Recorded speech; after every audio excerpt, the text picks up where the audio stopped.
ಚಿಕ್ಕಬಳ್ಳಾಪುರ ನಗರದ ಕನ್ನಡ ಭವನದಲ್ಲಿ ಜಿಲ್ಲಾಡಳಿತದಿಂದ ಇಂದು ಆಯೋಜಿಸಿದ್ದ ಹಸಿರು ಕ್ರಾಂತಿಯ ಹರಿಕಾರ ಮಾಜಿ ಉಪಪ್ರಧಾನಿ ಬಾಬು ಜಗಜೀವನ್ ರಾಮ್ ಅವರ 119ನೇ ಜಯಂತಿಯಲ್ಲಿ ಮಾತನಾಡಿದ ಸಂಸದ ಡಾಕ್ಟರ್ ಕೆ ಸುಧಾಕರ್, ಒಳ ಮೀಸಲಾತಿಗಾಗಿ ನಮ್ಮ ಸರ್ಕಾರದಲ್ಲಿ ಒಂದು ಸಮಿತಿ ರಚಿಸಲಾಗಿತ್ತು.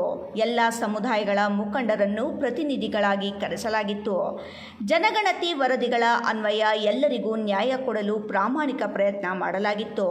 ಎಡಗೈ ಸಮುದಾಯದವರಿಗೆ 6% ಮೀಸಲಾತಿ ನೀಡಲಾಗಿತ್ತು ಎಂದರು. ಸುಪ್ರೀಂ ಕೋರ್ಟ್ ಒಳ ಮೀಸಲಾತಿಗೆ ಅವಕಾಶ ನೀಡಿದೆ. ಅರ್ಹತೆ ಇದ್ದರೂ ಅರಿವಿನ ಕೊರತೆಯಿಂದ, ಶಿಕ್ಷಣದ ಕೊರತೆಯಿಂದ ಎಡಗೈ ಸಮುದಾಯದವರಿಗೆ ಸಿಗಬೇಕಾದ ಹಕ್ಕು, ಪ್ರಾತಿನಿಧ್ಯ ಸಿಕ್ಕಿಲ್ಲ. ನಿಮ್ಮ ಹೋರಾಟ ಬೆಂಬಲಿಸುತ್ತಲೇ ಇದ್ದೇನೆ. ನ್ಯಾಯ ಸಿಗುವವರೆಗೂ ಹೋರಾಟ ಮಾಡುತ್ತಲೇ ಇರಬೇಕು. ನಾನು ಸದಾ ನಿಮ್ಮ ಜೊತೆ ಇರುತ್ತೇನೆ. KH ಮುನಿಯಪ್ಪ ಅವರ ಬಳಿಯೂ ಈ ಕುರಿತು ಮಾತನಾಡಿದ್ದೇನೆ.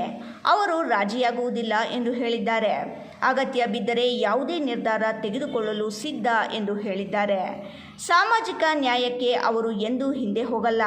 ಪ್ರಭಾವಿ ಸಚಿವರಾಗಿರುವ ಕಾರಣ ಮೀಸಲಾತಿಯಲ್ಲಿ ನ್ಯಾಯ ಕೊಡಿಸುವ ಭರವಸೆ ಇದೆ ಎಂದರು. ಎಡಗೈ ವರ್ಗಕ್ಕೆ ಅನ್ಯಾಯವಾಗಿದೆ. ಈ ಸಮುದಾಯಕ್ಕೆ ಅರ್ಹತೆ ಇದೆ, ಆದರೆ ಅರಿವಿನ ಕೊರತೆಯಿಂದ ಹಾಗೂ ಶಿಕ್ಷಣ ಕೊರತೆಯಿಂದ ಸಿಗಬೇಕಾದ ಶಿಕ್ಷಣ ಹಾಗೂ ಉದ್ಯೋಗದ ಹಕ್ಕು ಸಿಗುತ್ತಿಲ್ಲ ಎಂದರು. ಸರ್ವೆ ಏನು ಸೆನ್ಸಸ್ ಇತ್ತು, ಆ ಸೆನ್ಸಸ್ ನಲ್ಲಿ ಅನೇಕ ಕಮಿಟಿಗಳಿತ್ತು. ಆ ಎಲ್ಲ ಕಮಿಟಿಯ ವರದಿಗಳ ಅನ್ವಯ ಎಲ್ಲರಿಗೂ ನ್ಯಾಯವನ್ನು ಕೊಡುವಂತ ಕೆಲಸ ಮಾಡಲಿಕ್ಕೆ ಪ್ರಾಮಾಣಿಕ ಪ್ರಯತ್ನ ನಾವು ಮಾಡಿದ್ವಿ. ಮತ್ತು ಅದರಲ್ಲಿ ಕೂಡ ವಿಶೇಷವಾಗಿ ಇವತ್ತು ಚಮ್ಮಾರು ಮತ್ತು ಇಲ್ಲಿ ನಾವು ವಿಶೇಷವಾಗಿ ಎಡವರ್ಗಗಳು ಏನ್ ಹೇಳ್ತೀರಿ ದಲಿತರಲ್ಲಿ, ಇವತ್ತು ಎಡವರ್ಗ ಅವರಿಗೆ ನಾವು ಸುಮಾರು 6% ಕೊಟ್ಟಿದ್ವಿ. 6% ಕೊಟ್ಟಿದ್ವಿ. ಈ ಸರ್ಕಾರ ಬಂದ್ಮೇಲೆ ಈಗ 2 ಸಮುದಾಯಗಳಿಗೆ, 2 ವರ್ಗಗಳಿಗೆ ಈಕ್ವಲ್ ಮಾಡಿದ್ವಿ. ಅದು ಓಕೆ ಅಂದಿದೆ. ಆದ್ರೆ ಇನ್ನೂ ಕೂಡ ಅದು ಮಾಡ್ಲಿಕ್ಕೆ ಆಗ್ಲಿಲ್ಲ. ಸುಪ್ರೀಂ ಕೋರ್ಟ್ನವರೇ ಇವತ್ತು ನಿಮಗೆ ಇಂಟರ್ನಲ್ ರಿಸರ್ವೇಶನ್ಗೆ ಅವಕಾಶ ಮಾಡಿಕೊಟ್ಟಿದ್ದಾರೆ. ಪ್ರಧಾನಮಂತ್ರಿಗಳು ಇವತ್ತು ನರೇಂದ್ರ ಮೋದಿ ಅವರು ಇದಕ್ಕೆ ಒತ್ತನ್ನು ಕೊಡ್ತಾ ಇದ್ದಾರೆ. ಇವತ್ತು ಎಡವರ್ಗಗಳಿಗೆ ಖಂಡಿತವಾಗಿಯೂ ಕೂಡ ಅನ್ಯಾಯ ಆಗಿದೆ. ಅನೇಕರು ಇವರಿಗೆ ಅರ್ಹತೆ ಇದ್ರೂ ಕೂಡ ಇವರ ಅರಿವಿನ ಕೊರತೆಯಿಂದ, ಶಿಕ್ಷಣದ ಕೊರತೆಯಿಂದ ಇವರಿಗೆ ಸಿಗಬೇಕಾಗಿರುವಷ್ಟು ಹಕ್ಕು, ಇವರಿಗೆ ಸಿಗಬೇಕಾಗಿರುವಂತಹ ಪ್ರಾತಿನಿಧ್ಯ ಯಾವುದರಲ್ಲಿ ಶಿಕ್ಷಣದಲ್ಲಾಗಲಿ ಉದ್ಯೋಗದಲ್ಲಾಗಲಿ ಸಿಕ್ಕಲಿಲ್ಲ. ಇದು ಯಾರು ಕೂಡ ನಾನು ಹೇಳ್ತಾ ಇರೋದು ಸರಿ ಇಲ್ಲ ಅಂತ ಹೇಳಿಕ್ ಸಾಧ್ಯ ಇಲ್ಲ. ಯಾಕೆಂದ್ರೆ ಮಾಹಿತಿಯೇ ಹೇಳುತ್ತೆ, ಅಂಕೆ ಸಂಖ್ಯೆ ಹೇಳುತ್ತೆ.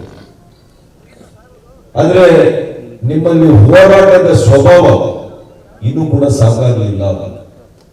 ನಾನು ಕೂಡ 15 ವರ್ಷದಿಂದ ನಿಮ್ ಜೊತೆಯಲ್ಲಿ ನಿಂತು ಹೋರಾಟಕ್ಕೆ ನಿಮ್ ಜೊತೆಲಿದ್ದೇನೆ.